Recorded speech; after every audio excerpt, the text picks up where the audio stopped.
예, 안녕하세요. 세뇌탈출입니다. 저희가 여러 번 말씀드렸듯이 트럼프는 제3당 전략이 아닙니다. 독립적 유권자 조직, 풀뿌리, 마가 조직을 육성해서 공화당을 밑바닥서부터 개혁해 가면서 장악하는 그러한 전략입니다. 드디어 이제 트럼프 최측근 이 사람이 트럼프의 전략을 밝혔습니다. 저희가 쭉 말씀드려온 그러한 방향입니다. 오늘 그 말씀 여쭈겠습니다. 먼저 잘구독료 안내 말씀드립니다. 신한은행 140-012-108493 주 백모 프로덕션입니다. 참으로 어려울 때인데도 꾸준히 도와주셔서 백모 세뇌 탈출 진행할 수 있습니다. 감사합니다. 이 트럼프 최측근이 이제 두 개의 전략을 얘기를 하는데요. 그 두 개의 전략이 사실은 하나입니다. 이제 첫 번째 전략은 뭐냐? 2022년 중간선거에서 공화당 연방상원의원 하원 의원을 장악하도록 돕겠다. 공화당이 연방상원과 연방하원을 장악하도록 돕겠다. 즉 다시 말하자면 애국당 페이트리어트 파티 이건 없다는 소리예요. 그리고 공화당을 뿌리부터 개혁한다는 얘기입니다. 두 번째 그 양반이 밝힌 전략은 뭐냐면 풀뿌리 조직으로 선거 제도를 강화해서 공명선거를 이룩한다. 공명선거라는 게 이제 미국서는 용어가 요새 voter integrity입니다.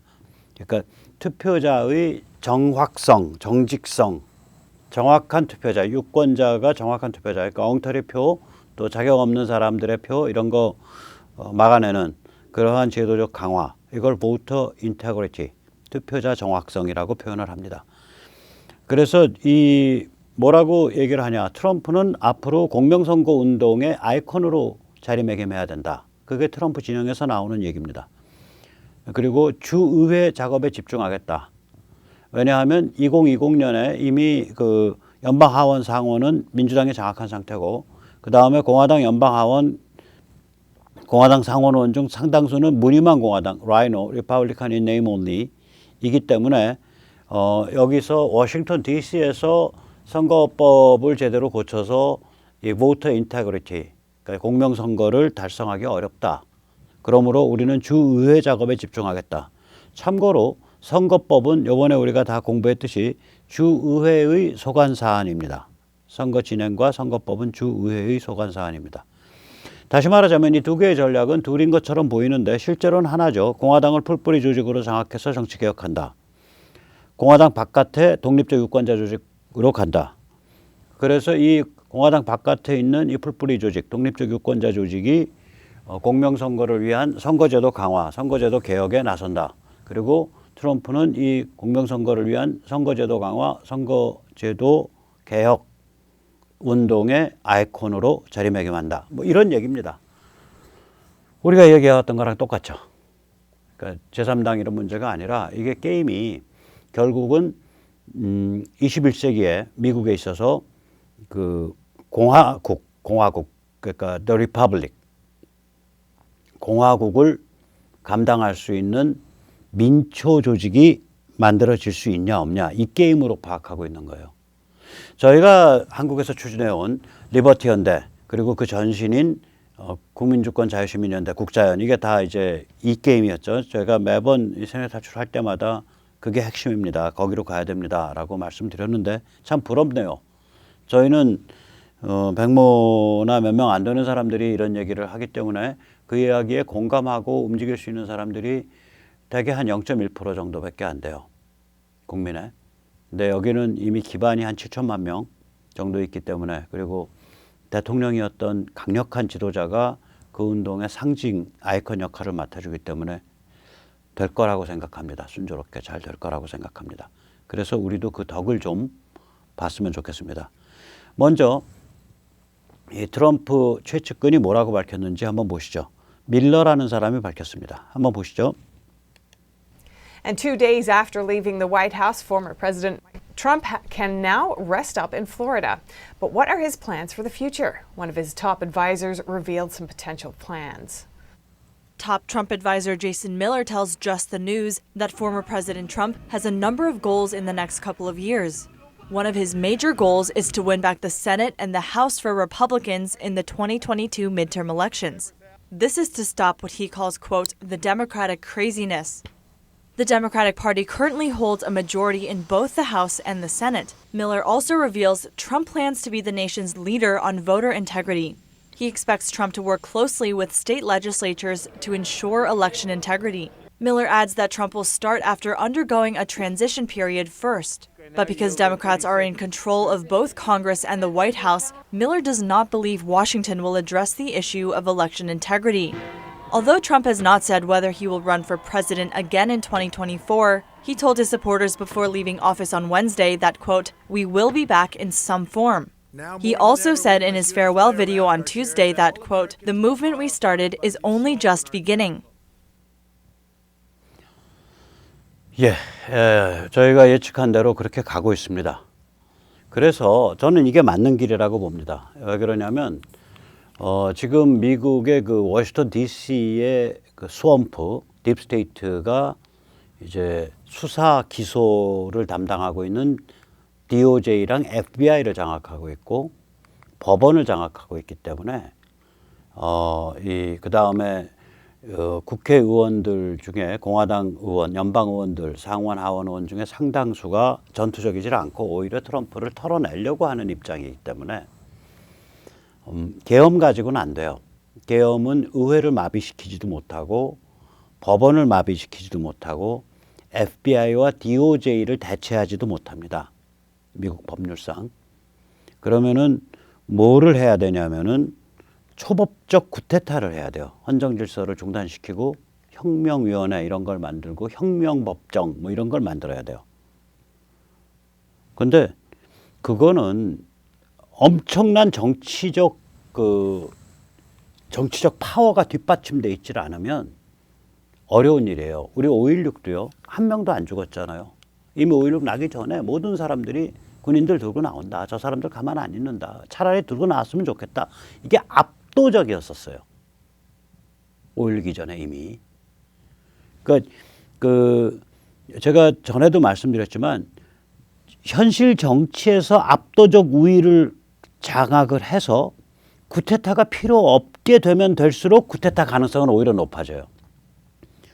그건 뒤집어서 말하면 현실 정치에서 압도적 우위가 뒤로 밀려서 예를 들어서 CNN 손볼 수가 없고 혁명 법정에서 구글, 유튜브, 페이스북, 트위터를 손볼 수가 없는 상태에서 그냥 총으로 쿠데타를 해서 헌정 질서 중단시킨다.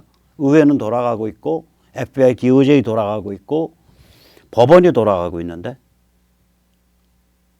혹은 그게 무지막지하게 저항하기 시작할 때 그건 좋은 방법이 아닙니다. 결코 순조로운 방법이 아닙니다. 그래서 이럴 때는 전략적 쿠데타를 해서 자기가 할 수 있는 게임을 하면 돼요. 트럼프는 쿠데타 혁명 생각할 필요도 없어요. 꾸준히 이렇게 밑바닥에서 민초 조직을 밀고 나가면 오히려 필요하면 쿠데타는 쉽게 일어나요. 그래서 저는 극단적인 시나리오를 자꾸 말씀하시는 분들, 저는 극단적 시나리오 가능하다고는 생각합니다. 세상에 불가능한 일이 어디 있겠습니까? 상상 가능한 모든 일이 벌어질 수 있는 지금 미국 상황인데 불가능하다고 못 박는 건 아니지만 극단적인 그런 생각에 너무 몰입하지 마시라. 그리고 그런 뉴스를 혹은 그런 정보를 뭐 트위터나 무슨 유튜브에서 보시면 제발 유튜브에선 NTD, 인터넷에선 브라이트바트 이 정도에서 한번 확인 검증을 해보시라라고 권합니다. 자꾸 그런 데 몰입하시면은 가슴이 막 벌렁벌렁거리고요. 잠도 못 자시고 생활이 망가집니다. 저 좋은 게 아닙니다. 자, 트럼프의 이 가치지향 애국 민중 조직이 가능한 이유 그 중에 하나가 이제 트럼프도 자기 보좌관이 밝혔지만 주의회랑 작업하겠다 그랬어요. State Legislature. 그럼 주의회가 어떤 거고 어떤 상태인가 한번 보시죠. 주의회가 당연히 50개가 있겠죠. 대부분의 주가 상하 양원으로 구성되어 있습니다. 그런데 50개 주 중에 31개가 상하 양원 공화당이 모두 장악하고 있습니다. 이번 선거 때 그렇게 됐어요. 격전지주는 전부 다 공화당입니다. 여기 지금 격전지주 뭐 미시간, 그 다음에 위스콘신, 여기 보시면 펜실베니아, 이번에 격전지 했던 조지아, 아리조나 전부 다 지금 공화당이 장악하고 있잖아요. 전부 공화당이 장악하고 있어요. 그 다음에 미네소타가 저 위에 있는 핑크빛입니다. 위에 가운데 있는 거. 미네소타는 하원은 민주고 상원은 공화입니다. 그리고 저 알래스카는 핑크로 나와 있는데 실제로 주의회만 따지면은 공화라고 봐야 됩니다. 그리고 민주는 그럼 어디 장악하고 있냐? 18개밖에 장악을 못하고 있어요. 오레곤, 워싱턴, 캘리포니아, 네바다, 콜로라도, 뉴멕시코, 일리노이, 메릴랜드, 델라웨어, 뉴저지, 로드아일랜드, 뉴햄셔, 버몬, 메인, 뉴욕, 커넥티컷, 매사추세츠, 하와이. 원래 민주당의 초강세인 지역들. 저 북동부, 그 다음에 가운데서 이제 일리노이가 민주당의 초강세거든요. 그 다음에 그 서남부에서는 저기 그 콜로라도하고 뉴멕시코가 그 민주당 강세 지역이거든요. 그 다음에 서부로 넘어가면 4개가 민주당 강세 지역이죠. 워싱턴, 오레곤, 캘리포니아, 네바다. 거기 빼고는 전부 공화당이 장악하고 있는 거예요, 이번에. 이게 이제 다운 밸럿이었죠. 그 투표에서, 즉 다시 말하자면 그 요번에 이제 그 대선 제너럴 일렉션이라 그러죠. 제너럴 일렉션. 거긴 대통령만 뽑는 게 아니라 하원 전체 다 걸리고요. 상원에 3분의 1 걸리고요. 그다음에 주의회 걸리고요. 그다음에 뭐 카운티의 그 커미셔너 그러니까 시장 비슷한 거예요. 시장 뭐 경찰서장 겸한 그런 직 비슷한 거. 그런 거 다 걸리거든요. 그다음에 교육청장 걸리고요. 걔들이 이제 교육감이 있는지 모르겠어요. 교육청장은 있어요. 카운티별로. 그게 다 걸리거든요, 여기 지금. 그러니까 거기에서 이번에 공화당이 초강세를 보였다고요. 이 다운 밸럿에서. 그래서 이런 일이 벌어진 거예요. 주의회는요, 워싱턴 DC의 딥스테이트가 아닙니다. 이게 숫자가 너무 많아요, 딥스테이트 되기에는. 주하원은 선거구가 전국적으로 5,411개입니다. 그러니까 연방하원의 10배가 넘어요. 연방하원이 선거구가 435개인데 전국이. 주하원은 5,411개, 주상원은 2,000개입니다. 그러면 한 선거구당 평균 인구 얼마냐? 연방하원은 80만, 주하원은 6만, 주상원은 16만 정도 됩니다. 평균적으로. 임기를 보면 연방하원 2년, 주하원 2년입니다. 주하원 중에 임기가 4년인 주가 한 너댓 개 있어요. 뭐 메릴랜드, 미주리 뭐 이런 너댓 개 있는데 대부분은 임기가 2년입니다. 한 45개 중간은 임기 2년이에요. 그 다음에 주 상원은 한 3분의 2쯤이 임기가 4년입니다. 자, 이렇게 숫자가 워낙 많기 때문에 이 사람들은 민초랑 결합해 있거든요. 민초가 확 움직이면요, 여기는 영향 무지하게 받는데요. 그래서 제가 이제 전번에 얘기했을 때 저는 연방하원 435개를 기준으로 인구 80만을 기준으로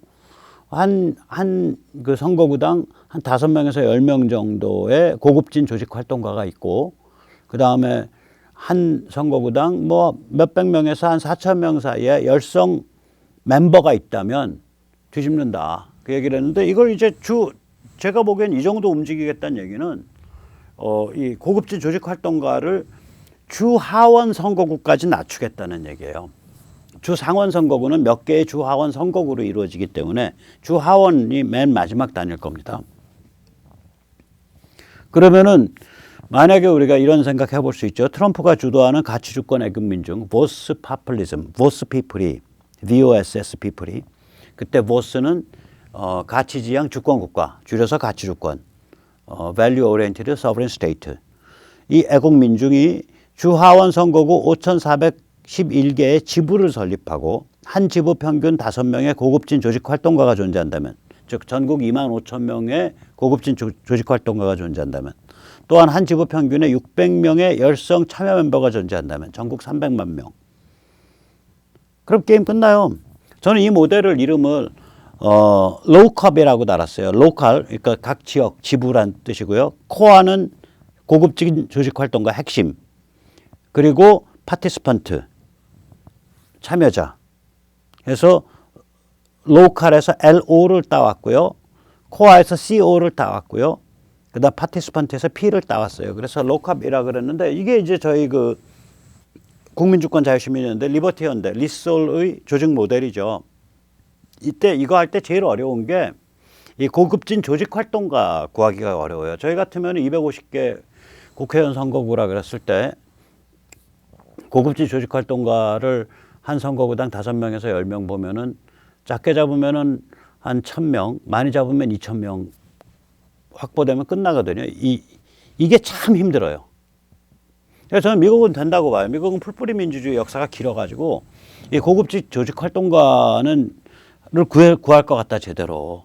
그러면 그 다음에 몇백만은 쉽게 가요. 오히려 그 열성 참여 멤버는 뭐 둘 다 왔다 갔다 하죠. 이게 되면 이게 되는 거고 또 거꾸로 이게 되면 이게 되는 거고.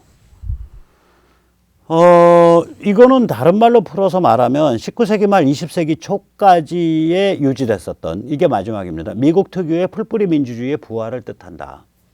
이게 미국 특유의 풀뿌리 민주주의가 한 2차 세계대전 전까지 정도 많이 봐주면 그 정도까지 유지됐다고 보통 얘기하거든요. 이게 이제 다시 설명을 드리겠습니다.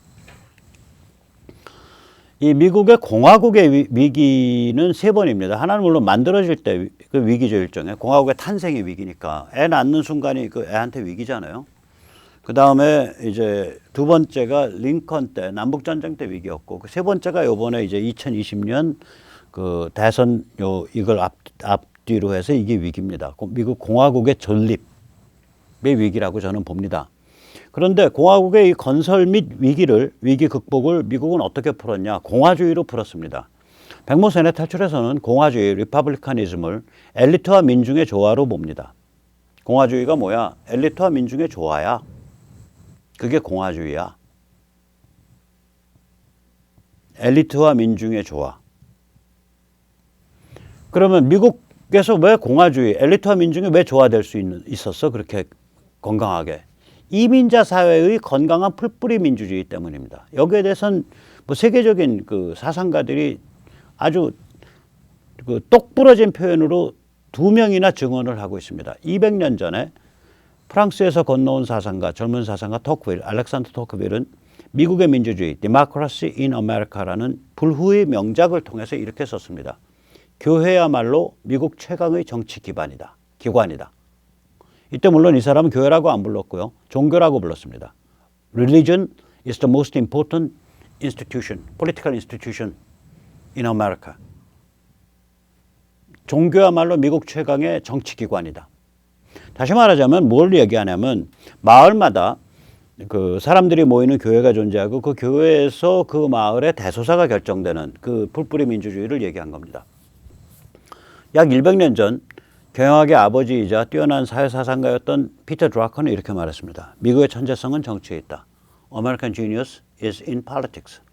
여기서도 이 사람 그 예를 드는데 전부 그런 예를 들어요. 마을에 공동체의 지도자들이 모여서 자발적으로 문제를 해결한다. 예를 들어서 이제 요새 우리 동네 애들 그 저기 골목에 숨어가지고 말이야 그 뭐 담배 피고 자기들끼리 싸움하고 말이지 애들이 좀 많이 빼딱해진 것 같대. 뭐 그러면 이거 어떻게 해줘야겠어? 야 걔들 좀 이렇게 좀 자기들끼리 모여서 좀 이렇게 그 활발하게 놀 수 있는 거 좀 하나 만들어주면 어때? 요새 애들 그 저기 인라인 롤러스케이트 좋아하던데 그러면 그거 저기 마루로 깔아가지고 한 저기 뭐 한 30m, 50m짜리 그 마루 까는데 얼마나 먹어? 마루 비용은. 그러면 그거 한 500평 되니까 그리고 이제 부대 시설하고 하면 한 건물 자체는 한 1200평짜리 짓고 그러면은 우리 좀 돈 좀 모아볼까? 그래서 그 돈 뭐 한 1-200억 모아가지고 마을 사람들이 지어버리는 거예요. 그 얘기를 해요. 피터 드라커가 사례로. 이게 이제 풀뿌리 민주주의거든요.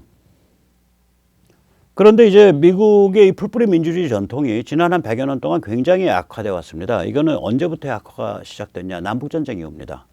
왜 그러냐면 남북전쟁은 그냥 뭐 남쪽과 북쪽 사이의 내전이었다 이 정도가 아니라 남북전쟁 이후에 현대문명이 고도화되죠.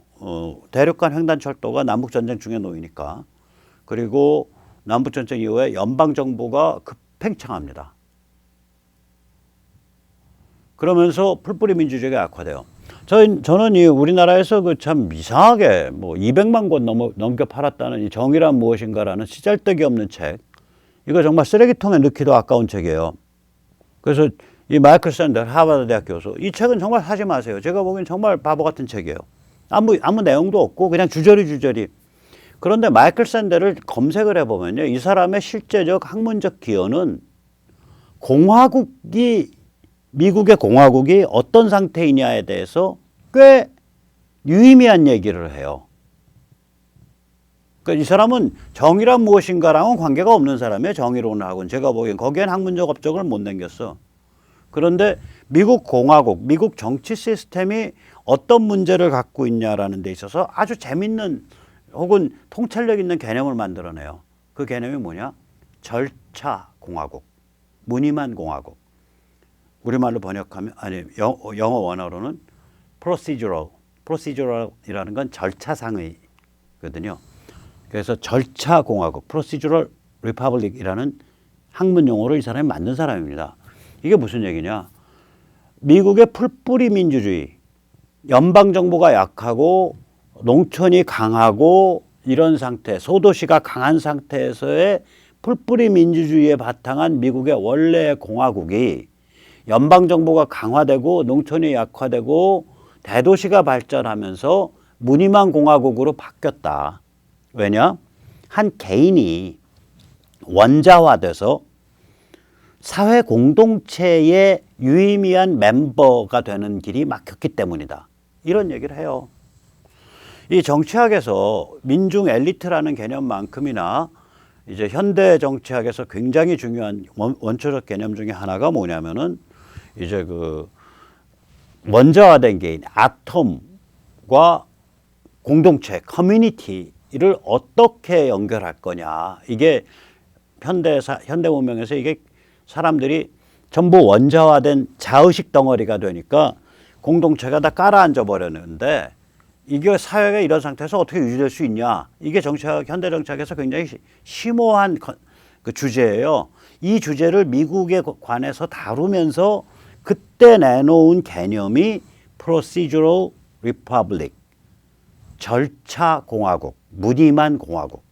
즉 공화국이라는 거는 한 개인이 원자화되지 않고 사회 공동체와 유의미한 관계를 가지고 사회의 공적 문제에 대해서 유의미하게 적극적으로 연결되어 있는 상태에서 공화국이 성립을 하는데 마을 다 깔아앉고 농촌 베이스의 마을이 다 축소돼 가고 그 다음에 그 농촌 베이스의 소도시가 다 축소돼 가고 그 중요성이 대도시가 막 만들어지고 그러니까 이게 한 개인이 원자로 그냥 침몰해 버리면서 그 사회 공동체와 유의미한 관계를 맺는 길이 막혔기 때문에 바로 그 이유 때문에 미국이 공화국으로서 이미 시들어가고 있다. 무늬만 남았다. 이런 얘기를 해요. 샌델이. 저는 그거는 맞는 얘기야. 상당히 그 올바른 통찰이네. 라고 인정을 했어요. 왜냐면 마이클 샌델을 가지고 하도 시끄럽게 해갖고 제가 마이클 샌델이 어떤 사람이야? 무슨 주장했어? 해서 보니까 이거는 맞는 얘기예요. 이건 말이 되는 소리를 하고 있어요. 그런데 저 정의란 무엇인가? 저 책은요. 정말 종이랑 잉크가 아까운 책입니다. 뭐 저런 책을 저건 제가 보기에는 제목만 가지고 낚시한 거예요. 제목이 아깝습니다. 어쨌거나 그래서 미국의 공화국이라는 게 공화국으로서 미국이 이렇게 지난 한 100년 동안 굉장히 약화돼 왔다고요. 그럼 이제 트럼프가 깃발을 들고 지평을 열어젖힌 보스, 그러니까 가치지향 주권국가, 가치지향 공화국으로서 우리 주권국가를 강화한다 라는 그런 애국민중의 흐름이 이러한 문명의 추세에 비춰서 이거 택도 없는 소리 아니냐라고 우리가 의심을 해봐야 돼요. 저는 택이 있는 소리라고 생각합니다. 저는 오히려 공화주의의 부활이 필연이다라고 봅니다. 미국의 공화주의가 부활한다는 얘기는 다른 나라도 제대로 된 공화국 될 수 있다는 얘기예요. 그래서 제가 미국 얘기를 이렇게 목이 터져라 설명을 드리는 겁니다. 세 가지 이유가 있습니다. 전에 이거 한번 얘기했죠. 엊그저께. 우선 첫째, 셰일 혁명입니다. 이 셰일 혁명이 미국에서 석유 나오니까 미국 사람들 돈 벌었네 이런 문제가 아닙니다. 전에도 말씀드렸지만 석유는 에너지일 뿐만이 아니라 옷, 페인트, 본드, 지금 여기하고는 MDF, 합판, 뭐 카펫, 뭐 저기 붙이는 데코 타일, 뭐 페트병, 뭐 자동차, 기계, 석유는 모든 거예요. 그런데 이게 전에도 말씀드렸듯이 이러한 그 상황, 즉 석유가 인간 생활의 모든 측면을 다 파고드는 상황이 불과 한 30년 만에 벌어졌어요. 1940년대 말에서부터 1960년대 말, 그러니까 20년 만에 벌어진 거예요. 25년 만에. 따라서 사람들이 전부 페트로 강박에 시달리죠. 페트로라는 거는 석유를 뜻합니다. 야, 저거 없어지면 어떡해? 야, 저거 못 구하면 어떡해? 야, 저거 가격 오르면 어떡해? 저희도 망할 뻔했잖아요. 나라가 1차 오일 쇼크, 2차 오일 쇼크. 1972년, 78년일 겁니다. 그래서 박정희 대통령 돌아가셨죠, 결국은. 그 다음에 그 석유를 가진 자들은 오일 파워를 누리죠. 오일 파워의 대표적인 게 PLO죠. 오일 파워가 얼마나 막강한지 뮌헨 올림픽에 가서 선수들 쏴 죽이고 나니까 아, 우리 정의롭고 그 박해받고 있는 팔레스타인 그 사람들을 조직한 PLO는 준 국가로 대접해야 합니다. 아무도 끽소리도 못해. 테러 단체를 준국가 대접하는데 PLO가 그 뮌헨 올림픽 테러 후에 준국가 대접 받았어요. 자, 이러면은 모든 게 왜곡 현상이 일어나죠. 그거에 줄 서 가지고 돈 빼먹으려고 하는 거. 그게 이제 부시 부자죠. 그 오일 카르텔. 혹은 그것 때문에 이제 그 국방 혹은 군사가 바뀌죠. 지정학이. 모든 걸 다 왜곡시켜요. 이게 정상화되기 시작한 거예요. 아, 석유 가격 별로 안 오를 거야. 제가 그때 그랬잖아요. 솔레이마니 잡아 죽였을 때 저거 안 올라요. 전쟁 안 터져요. 저거 60불 이상 안 갑니다. 한 10% 오르다가 주저앉아 버리잖아요. 이제는 말하자면 예측을 할 수가 있고 안정화돼 있다고요. 그러면서 이 국제 질서, 또 세계 군사 질서 이런 것들이 정상화로 가는 거예요, 이게. 다시 한번 말씀드리면은 세계 최대의 석유 소비국인 미국이 세계 최대의 석유 생산국이 되니까 갑자기 모든 게 딱 잡혀버리는 거예요, 틀이. 미국이 더 이상 석유 문제 때문에 중동 가서 그 남한테 입도 뻥끗 못하는 어두컴컴한 짓 저지를 필요가 없죠. 어두컴컴한 짓 저지르면 미국도 내부가 왜곡되고 중동도 내부가 왜곡됩니다. 중동만 왜곡되나? 거기에 석유도 받아와야 되니까 서유럽도 내부가 왜곡돼요. 다 왜곡돼요, 이게. 워낙 중요도가 높은 자원이라. 이제 이런 상태에서는 가장 중요한 자원이 글로벌 지정학에 의해서 딱 이게 이 숨통에 잡혀져 있으니까 주권국가고 뭐고 건강하게 만들고 뭐고 이거 찾을 여유가 없어요. 이 페트로 강박과 오일 파워가 지배하는 그런 상황에서는 이게 해결된 겁니다. 두 번째는 뭐냐? 엘리트와 민중의 관계가 재설정된 겁니다. 이건 12,000년 만에 일어나는 일입니다. 이런 얘기는요, 제가 장담드립니다. 세뇌 탈출 외에는 영어로 됐거나 한글로 됐거나 뭐 프랑스어로 됐거나 독일어로 됐거나 어디에서 듣지를 못하는 말씀입니다. 그 얘기 거꾸로 말하면 굉장히 통찰력 있는 얘기든지 아니면 엉터리 소리입니다. 근데 저는 맞는 얘기라고 생각하고 말씀을 드립니다. 엘리트와 민중의 갭이 뭐겠어요? 지식 정보의 획득, 저작과 표현에 관한 능력, 소통에 대한 기회. 이게 엘리트와 민중의 벽이에요. 이게 벽입니다. 매스미디어 시대 때의 문제가 뭐냐? 그러니까 19세기 후반, 중후반 이후 매스미디어, 그러니까 인터넷 전에 한 2000년까지. 그러면 이게 한 140년 사이의 문제가 뭐냐? 지식 정보의 획득과 저작 표현과 소통에 대해서 엘리트와 민중 사이에 명확한 벽이 있음에도 불구하고 투표는 다 한 표 같아. 엄청난 불균형이 있는 거죠. 지금은 어때요? 모든 사람이 개인의 관점, 개인의 사상, 개인의 교양을 확보하고 소통할 수가 있습니다. 다시 말하자면 엘리트와 민중이 존재해요, 지금도. 근데 그 구분선이 임시적이고 유동적이에요. 그때 그 장소에 의해서 엘리트가 되는 거고 그때 그 장소에 의해서 민중이 되는 겁니다. 그런데 이 개인화된 민중들이거든요, 이게. 이 개인화된 민중은 가치지향 주권국가를 원하는 거예요. 개인화된 민중은 제대로 된 나라에 대한 애국을 원하는 거예요. 왜냐? 다이아몬드 숟가락 휘두르고 다니는 그 잘나빠진 글로벌리스트 엘리트들, 페이스북의 저커버그, 마이크로소프트의 빌 게이츠, 조지 소로스, 그 다음에 구글의 누구, 트위터의 누구, 이런 자들이, 혹은 시진핑, 혹은 그걸 감싸고 도는 바이든, 이런 자들이 착취 왜곡, 국가나 정치를 착취 왜곡해서는 안 된다. 나는 제대로 된 나라를 원하고 나라를 제대로 만들기 위해서 내가 애국하고 싶다. 그때 제대로 된다라는 건 뭐냐? 개인, 자유, 진실, 시장, 민주주의, 신앙, 영성에 대한 존중, 이 같은 현대 문명의 핵심 가치를 그 나라가 옹이하고 보호하고 받들어 모시는 그 상태가 제대로 된 거다. 이런 관점을 가지게 된다고요. 이 민중이 개인화돼서. 이런 관점을 가지게 되면 당연히 아까 우리가 무늬만 공화국이라는 말에서 나왔듯이 현대 문명이 이때까지는 개인과 공동체를 떼어내게 되면 이게 소외가 돼요. 에일리네이션 현상이거든요. 이게 유의미한, 세상에 대한 유의미한 관계를 못 가지게 되는 상태가 되니까.